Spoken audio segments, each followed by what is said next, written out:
પણ તો તુંય પૈણી લે તને ખબર પડે કેટલી વીએ હો થાય જ નહીં. એકવાર તું લગ્ન કરી જ નાખ. નાના તું બહુ વાહે પડ્યો છે.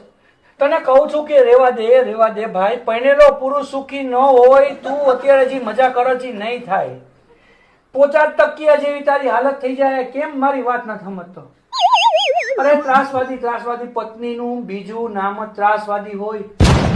તો તને ખબર ને, મને તો ઘણીવાર એવો વિચાર આવે છે કે વાલીને ગરમા ગરમ ચાનો કટોરો આપું, એમાં ઉંદેડા મારવાની દવા નાખું અને પરાણે હમ દઈને પીવડાવી.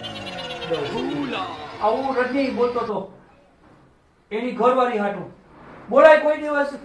આઈડિયા અમે બે માણસ મુગોરે સાંભળ મારી વાત ખાલી. આઈડિયા અમે બે માણસ જો અમે નથી હારે અમે બધું કામ કરતા. એ ઠામ ધોતી હોય, હું ધોતો, એ ધોતી હોય, એટલી મારે ન ધોવાના હોય. બધું ઘરના કામ કરે છે. અને તું બધું મૂક મારી ઘરવાળીના હાથનું જમ. તું એકવાર મારી ઘરવાળીના હાથનું જમતો ખરા.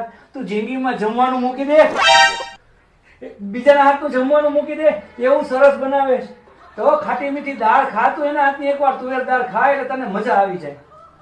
આપણે લૌકિકમાં હોય એટલે આપણે લગ્ન તો કરવા જ જોઈએ ને ભાઈ. એ તો રજની તો ગાંડો છે. હા, આપણે લૌકિકમાં ન હોત તો અલગ વાત હોત. ભગવાનના ભજન કીર્તન કરત અને આપણે શાંતિથી રહેત તો વાત અલગ જ હતી.